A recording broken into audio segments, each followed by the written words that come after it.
Oh, and we're now live.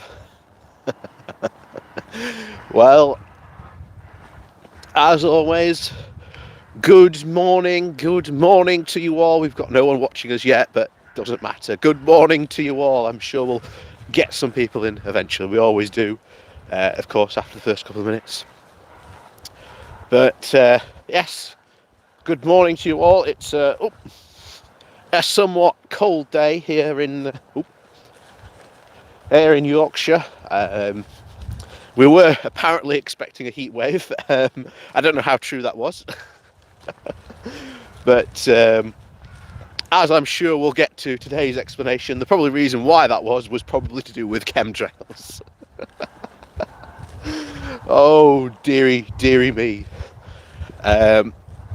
Oh, good morning to you there. Oh, sorry, just having to...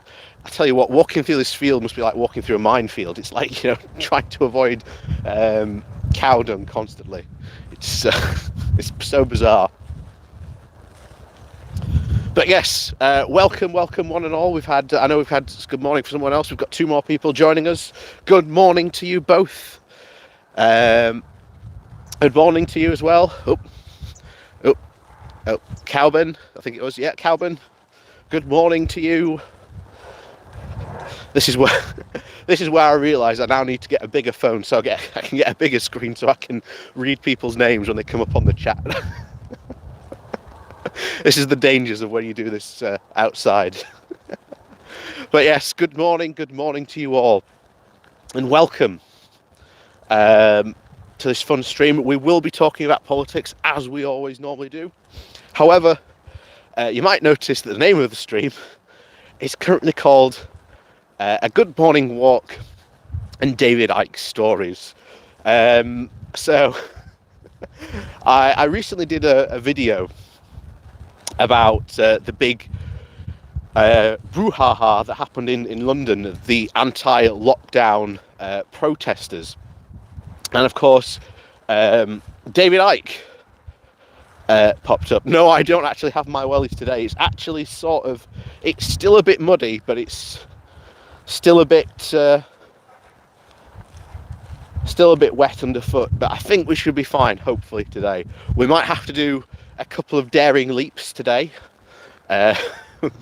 So that could be fun. So I could go head over heels and just fall on my ass. Stay tuned for that. So things could be fun today. Things could be fun. But as I said, David Icke came up. And for those of you who may or may not know, when I first started doing YouTube videos way back in the... was it 2012? Yeah, it must have been 2012, 2013. And I started originally making videos sort of debunking conspiracy theorists. And I tell you now, you do not debunk a conspiracy theorist, because they have an answer for everything.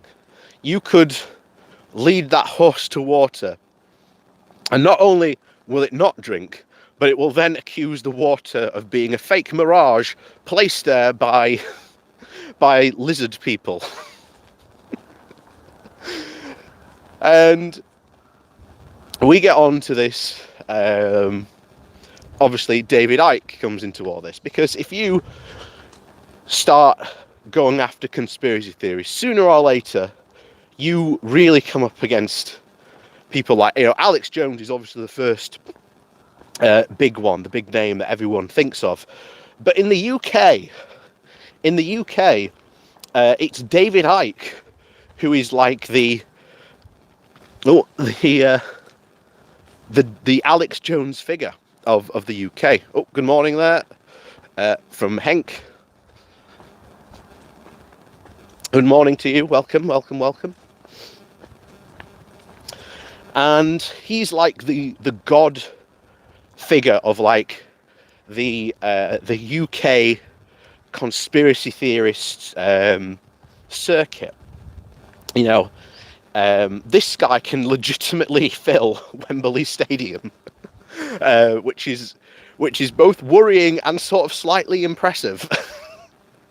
Because I'm not going to lie, if I could fill Wembley Stadium just talking about my, just going on about a ramble about, how the moon is secretly some sort of, hollowed out moon base, then, then yeah, I think that would be pretty impressive. Also slightly worrying that there are people coming to hear me to fill out that stadium. So there is that. So, and for those of you who don't know who David Icke is, because there are people who might not know about David Icke is, and hold on to your horses, because we'll explain who David Icke is. So, back in must have been the 80s, I'm sure it was the 80s, David Icke was, he originally started off as a football player. Can't remember what team he played for now, but he was a football player. And then, when he retired, the BBC snapped him up, as the BBC or ITV do, with football players to come and be commentators. And David Icke's career started, skyrocketing. He was, according to him, again, and let's just repeat, this is according to him, he was tipped to be the next big Des Lynam of the BBC. He was going to be huge. This was his destiny, and then it all came crumbling down. Who knows what it was? Maybe it was just stress of the position. Who knows? He might have been doing a lot of drugs. We generally don't know. But needless to say, he had. Again, I think as he puts it himself, he had a complete nervous mental breakdown. And I think he got visited during this time, he went to visit some sort of shaman, from what I'm trying to remember. I can't remember what her name was. And this shaman told Icke that he was destined for greater things, as well as being the Son of God. And of course this led to, you can actually still find it now, he went on the Terry Wogan show, and in his brightly coloured tracksuit, because that's how you keep away negative vibes, by wearing bright positive colours, apparently, in this bright turquoise tracksuit, and proclaimed to one and all that he was, the Son of God. And needless to say, his BBC career sort of tanked after that. And then it must have been a few years later, I can't remember exactly when he started doing this, but he started going to talk about his experiences. He started writing crazy, basically he took the old Jewish conspiracy theories of, how it was, they're the ones who are responsible for everything, and basically rejigged them in his quote best-selling book. I can't remember what it was called now. I think it was The World's Biggest Secret or something like that, in which he told everyone that the world was secretly run by a cabal of lizard people, of people who were secretly lizards, but you couldn't really tell because the lizards lived in the fourth dimension. It's just generally, I think David Icke really did miss his calling, in the fact that he could have been maybe one of the UK's great science fiction authors. I think that's where he missed his calling. And that was what got him really sort of famous and start to get his ball moving on the conspiracy theory circuit, and to a point where he got Alex Jones's attention, of all people. And this is quite a funny story, because this goes to show that Jones doesn't really he understands what he's talking about when he comes to his conspiracy theories, and he certainly does seem to believe what he's spewing. But Jones has a habit, an habitual habit of, if anyone dares threaten his crown, shall we say, of being, shall we say, the conspiracy king, he immediately goes and attacks them and like tries and takes them down. And he's had a whole career of people who even used to work from him but started to get slightly popular, so he just axed them and canned them and got rid of them. And when David Icke obviously released that book, he actually got a big world tour of the like the America, and on his tour he got the notice, especially America, he got the notice of Alex Jones. And Alex Jones said that at the time that he was the turd in the punch bowl, that he was a big anti the conspiracy theorist. He was the guy that made people look like quacks and cranks. Now we're gonna have to try and jump this puddle here, so hold on to your hats, because this could be interesting. Oh, there we go. There we go.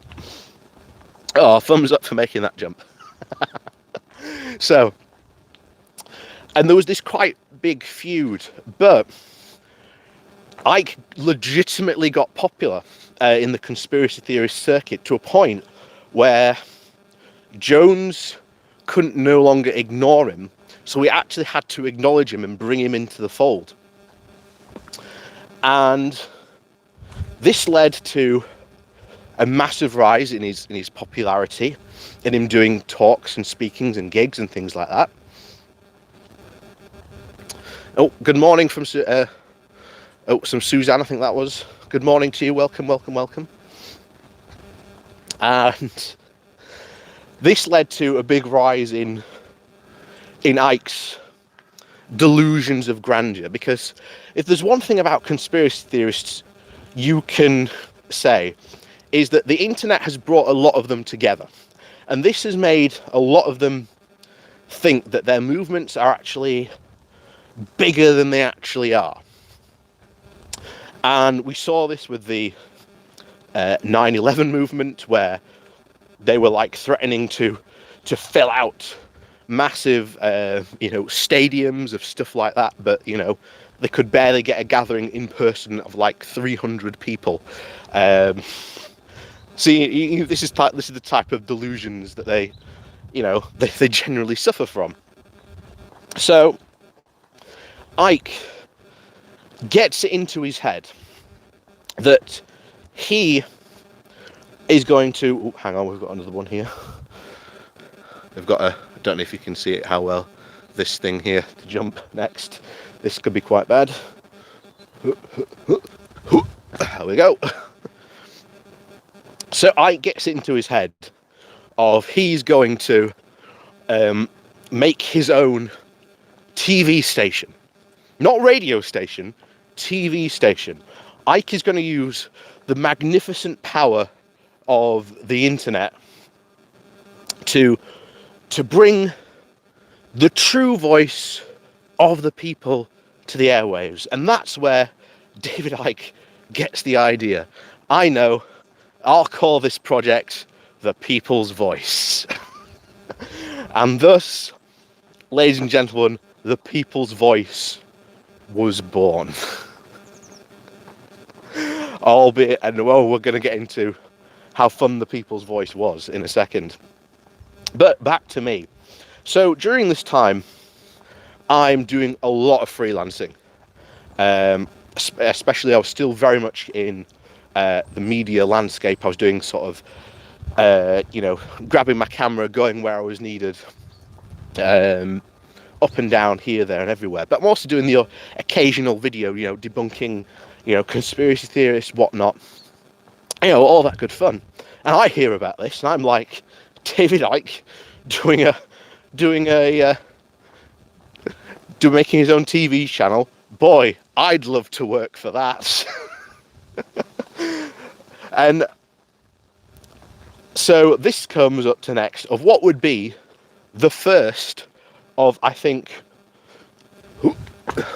3 Kickstarters that Icke would launch to try and fund the People's Voice. So the first one was actually legitimately quite successful. I think he must have raised in the region of about £13,000, or if not more. I'm pretty sure he raised like a legitimate nice chunk of change. And with that, you could have actually started a legitimate online, online news presence. You'd have had people, you could have had it, broadcasting, you'd have kept it chugging quite over. They would have made some money. And if they'd followed the Alex Jones formula, as selling all those, quote, supplements and, brain power formula, I'm sure Icke would have maybe done quite well. However, as we said just a few moments ago, David Icke especially, and others of his ilk, suffer from delusions of grandeur. So this was going to be big.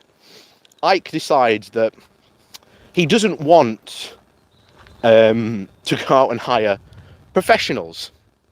So think about this. You're going to run a TV station. You're going to set one up. Who do you get to go and, set up a TV station?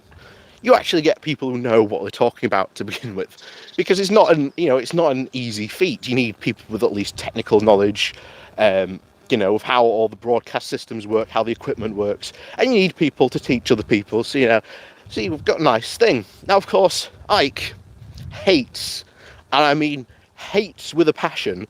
I can't understand why. Maybe it's because these people are less likely to fall for his googery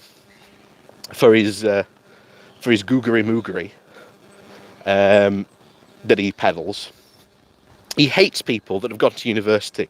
I think he calls them the brain dead zombies. So it's bizarre. It really is. But he has this grand idea of, let's hold an open invitational to people out there who want to come and work with us. So I'm like, oh my.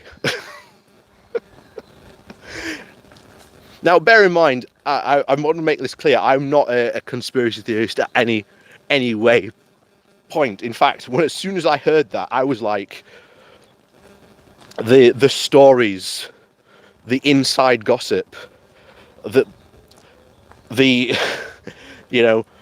possibilities of just filming and recording of just what goes on in the People's Voice. So I'm like, oh, I'm there. I am so there. I'm going to infiltrate the People's Voice, David Icke's TV program, and I am going to document everything that goes on inside it, just to try and make it clear of what the hell is going on inside it. Because I knew it was going to be a fun ride. I knew it was going to be a epic time. I knew it was going to be fun. So my first thing I did was I started to read like the cliff notes of David Icke's like conspiracy theories, and this really started. It was so bizarre because we'll get into the moment, but to fit in with these people, you really don't need a lot. You just need a basic understanding of what Icke's talking about, and a very good imagination of what we can talk about. Oh, and now, oh, there's a fire, and that just seems really, really irresponsible to start a fire there. That looks like that could get out of control very, very quickly. So that could be fun on the way back.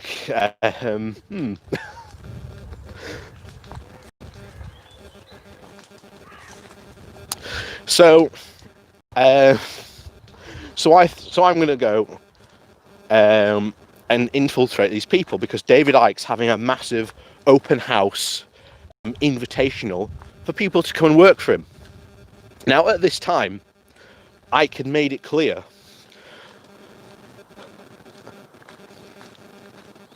that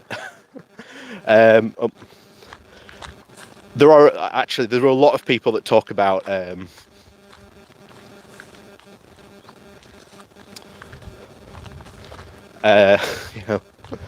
that David Icke, and especially there are a couple of people out there who have done videos in the time of the People's Voice. So after this story, if you want to go look them up, I definitely encourage looking them up. But yeah, David Icke is. If you think Alex Jones is crazy, Icke's like the next level of just absolute craziness. Like the guy's insane. The guy thinks, the moon is some sort of, space station with, or no, it's either not real. Oh, we got a dog joining us. Morning. Oh. But it generally is quite insane, the stuff Icke believes. And what's really worrying about it is a lot of his stuff is heavily crib noted, shall we say, from anti-Jewish conspiracy theories, especially of the, shall we say, Nazi variety. So it's not surprising that, shall we say, there are a few extremists within Icke's movement. Even though, he doesn't want to admit it, he does have that support from that side. And so we get now to Icke's open house event. And Icke had proclaimed to one and all that he was hosting this big event because he wanted to hire the best and quote, streetwise people he could have, because he didn't want people with degrees. So I made up, I don't know if I have it, I'd have to search for it, but I made up the most fake CV I ever could. I was like, I'm gonna try and get in. Oh, good morning, Jean from Hamburg. Welcome on this walk. We're talking about fun stuff.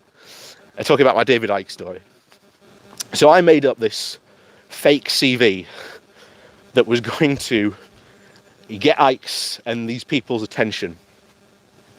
And I told them that I was an intrepid reporter, that I hadn't been to university, that I'd, worked at all these, big firms. I just completely lied through my teeth that I was like this supranational, TV extraordinaire. And we'll get into what happened in the interview as well, because that was funny. And so this was held in London at the, I'm pretty sure it was, the Camden Working Men's College. So I sent off my very much fake CV to these guys to get noticed, and it did. I got invited to come down to the event because it was invitational only. You had to have an invite. There was a list. of people, and there must have been well in excess. There must have been well of about 100 people there when I got there, and it was so bizarre right from the word go. So there we all were. We're all filing in. We're told to be there for 9 o'clock. Anyway, the event doesn't start, or nothing starts, shall we say, until roughly about 10 o'clock. So there were lots of on time sitting there waiting, and we're slowly filling up this waiting area to a point of they said, we're going to have to actually move you into the rooms where it's taking place because there's many of you. So they moved us all into these halls, and someone finally comes, who I think was part of it, and just says, oh yeah, take these chairs and just sit around, David's going to be along soon. And he'll do a speech, and then he'll tell you how the rest of the day is going to go.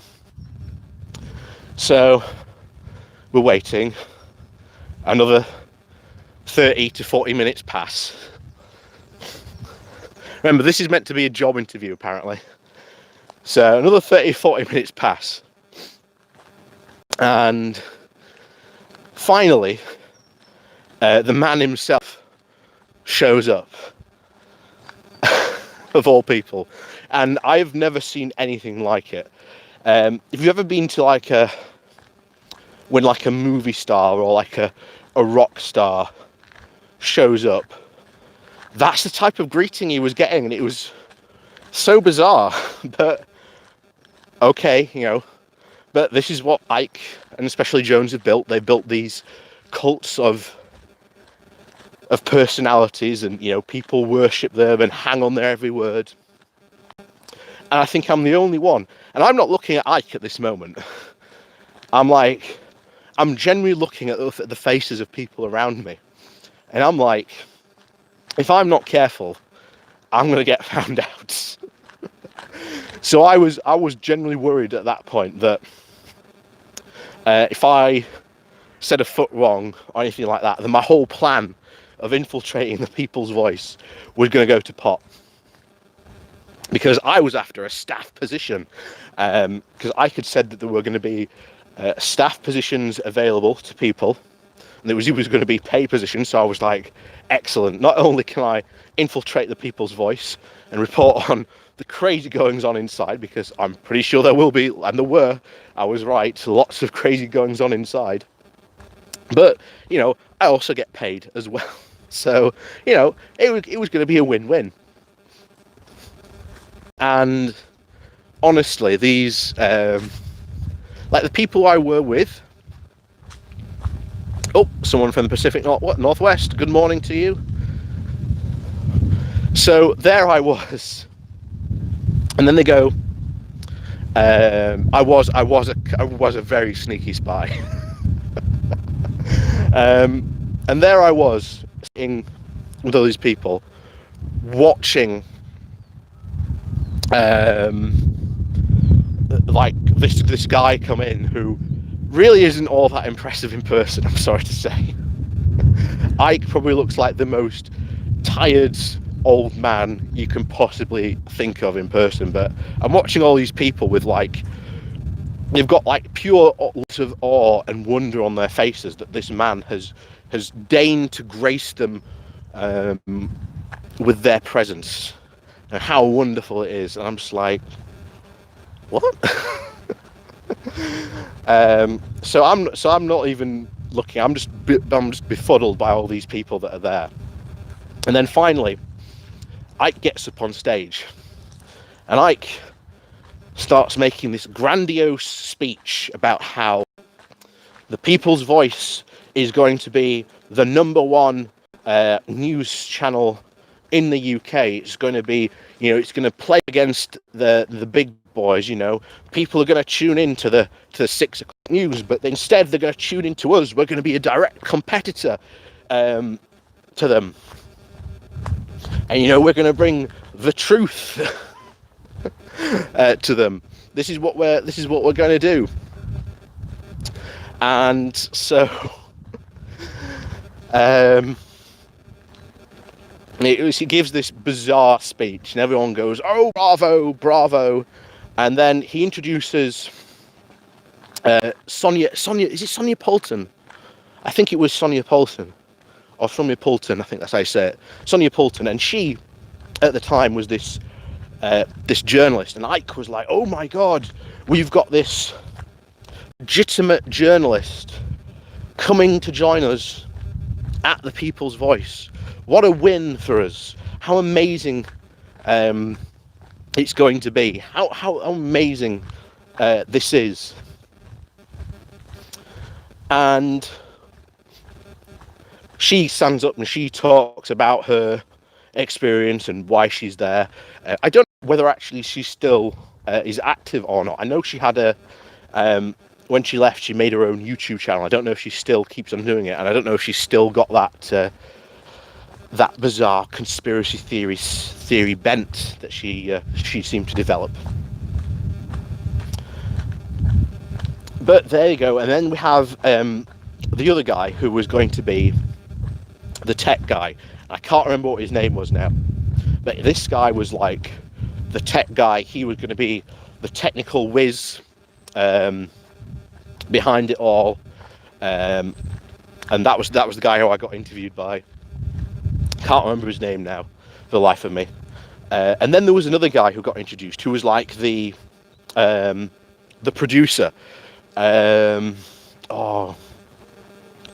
can't remember his name either. She's so annoying. I did try and remember these names before, but I've forgotten what their names are now. But I'm pretty sure you could find them online very easily. He's meant to be like this super duper producer. He's been with Icke for like a number of years, helping him with his books and whatnot. And we get to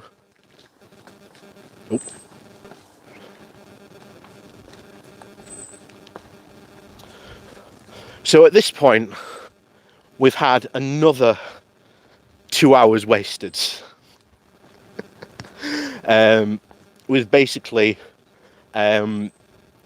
generally the guy who was like the tech part was actually the shortest. He actually gave the shortest introduction to himself. But yeah, there was another 2 hours of these speeches about how amazing and magnificent the People's Voice was going to be, about how it was going to be this game-changing, this meta-shifting shift in the voice of bringing the truth to the people. And so by this time it's 12 o'clock, and so I'm sat there. Generally I am like starving completely. Oh, what's that? Sonia Poulton has been doing videos with Sean Aitwood during interviews about Epstein, Madeleine McCann, and Jimmy Savile, all those sorts of crime stuff. Wasn't he a police officer? Because I'm sure they got together to, they were going to do like an expose of the People's Voice and what was going on behind the scenes. I don't know if they ever actually made it or not, but I would have actually genuinely been interested to watch that just to see what happened. And what happened from there was I was just starving, completely starving by this point. I'd had breakfast at like 6 o'clock to get into London, into Camden. At this point, it was absolutely insane. And so we all got separated, and we all got told, right, whichever area you want to work, sit in these groups. And there was Sonia Poulton's table, which was going to be, if you wanted to be in journalism and that type of stuff. Or there was the middle table, which was where I sat, which was if you wanted to be being like the tech stuff. and stuff like that. And that's where I sat. And then there was another table, and for some reason I can't remember what it was now, but I have a feeling it was something to do with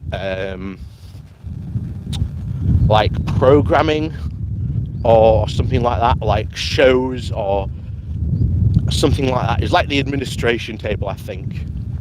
I can't remember my name. I seem to remember being quite fuzzy about. But and so sat around my table, and legitimately, this is how many people were there, because there was a guy who worked at Cartoon Network in the UK and was responsible for creating their animated idents. And there were two guys who worked at the BBC, who were one worked in sound. I think the other one was like pre-production.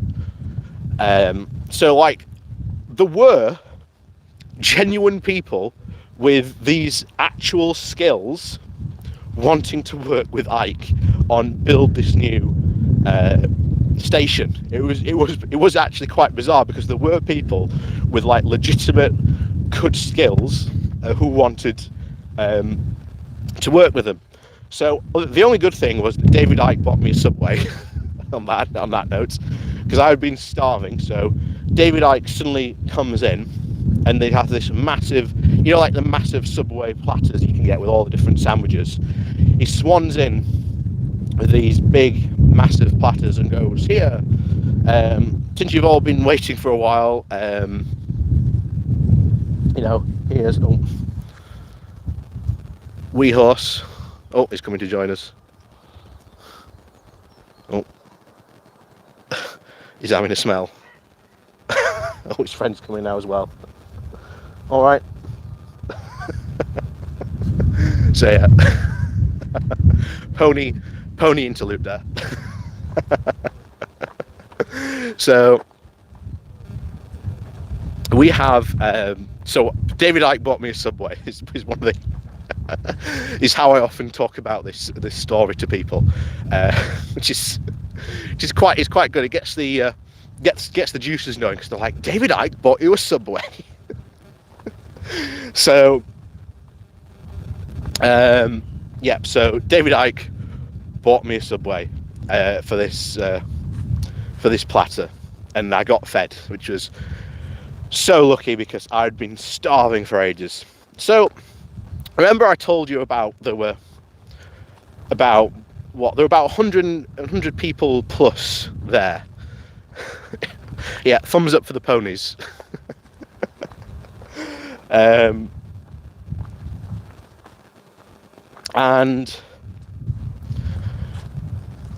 there were about 100 people there. Now on my table, which was actually the smallest, surprisingly, there must have been, I reckon there must have been about 30 people sitting around the tech table that I was at. And around the other tables, they were much more scattered around. However, the reason why I remember the journalist table and Sonia Poulton's table is because I had my back to them, so I could hear a lot of what they were talking about. And oh my word, that was yeah, that was a wild table, because they were all talking about conspiracy theories and how they can expose the truth to the people. And remember, Sonia Poulton's meant to be interviewing these people, but she had this, again, another 2-hour talk before she actually sat down and started interviewing people. In the meantime, there's us sat on this tech table, and we're sort of, you know, chatting and talking. No one's actually talking about conspiracy theories, which was actually to my somewhat delight, because I thought, if I'm ever going to get found out, it's probably because of that. So we're talking, I'm talking about my made-up fake CV, my made-up, fake CV / real experience in, of being like a an action sort of news journalist type of thing, because I thought, got to keep the cover up. And honestly, these interviews with these guys that we were taking about, on average, around 45 to about an hour and a half. So bear in mind, it was 12 o'clock when we started. We'd had an hour's break, in which the time we got subwayed. So it was now about 1 o'clock. And now these interviews are taking forever. But the people around me were pretty decent, so we had some good conversations, whatnot. And we were just talking for ages about just different things. We weren't actually talking about Icke or anything like that. We were just chatting like normal people, which again was the relief, because I'm there to infiltrate this thing, and hopefully get paid to do it. So finally, from about I think it was about 2 o'clock. Must have been about 2 o'clock when we resumed. I was sat there waiting to be interviewed, and it was about just gone 4 o'clock. Me waiting to be interviewed. So finally of all things, I finally get interviewed. And to be honest, it was a pretty standard interview. I can't, he just talked about what it was, what we're going to do, the positions that were available, and what were my skills and how we could fit in. So I was talking about all this stuff. Oh, can you see me? Oh, no. Can you hear me still? Oh, good. Okay, so I'm getting confirmation that I'm still broadcasting. If not, it's David Icke using his mojo to block the truth from coming out. And this is the bizarre thing. It was just a perfectly normal bog standard interview, and people often expect that they're going to ask some sort of crazy question, but they really weren't. I think this guy was pretty normal, to be honest.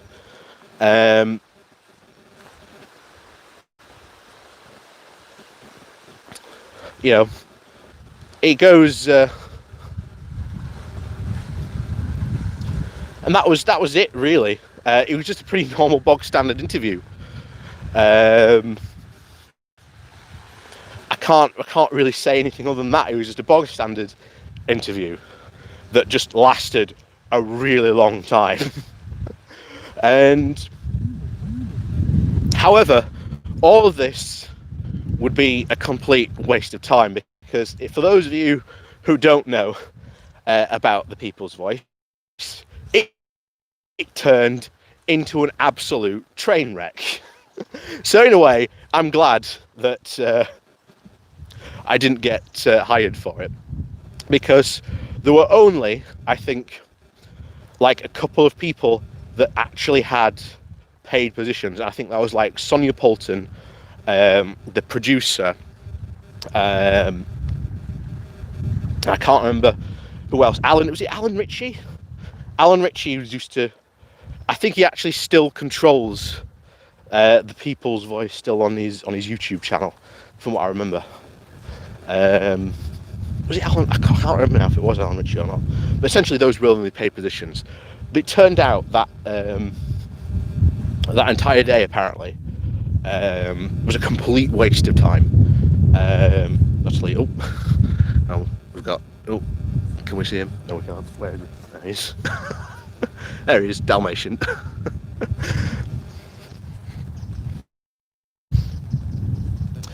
And Why did it turn out to be a complete... Oh, got another one joining us. No, off he goes. But it turned out to be a complete waste of time, because apparently all the notes, all the notes that they had written, apparently Icke's assistant, this is the story that I've heard, so I don't know how true or not this is. Apparently Icke's assistant forgot them. So so they had all these interview notes about who they were going to hire and whatnot, and Icke's assistant apparently lost all the notes, so they had no record of who they interviewed, who, if they liked them or not, or anything like that whatsoever. So it was so that was just really a sign of the things to come for the People's Voice. But needless to say, at that point I was just like, I'm not even going to bother going for another interview, because after that, like I say, only I think 4 people, including Icke, got paid. And it's everybody else who was there, and this is how exploitative it actually got, considering that Icke talks about how, you know, workers are being exploited by the system. Icke probably exploited, in the People's Voice, more people through that than anything else. And so they really, like, everything from here and this point is sort of the end of where my story and interaction with the People's Voice ends. Everything from this point on is all second-hand information from people who were there, or first-hand testimonials of people who were there and worked there. There was a really good blog by someone who worked there,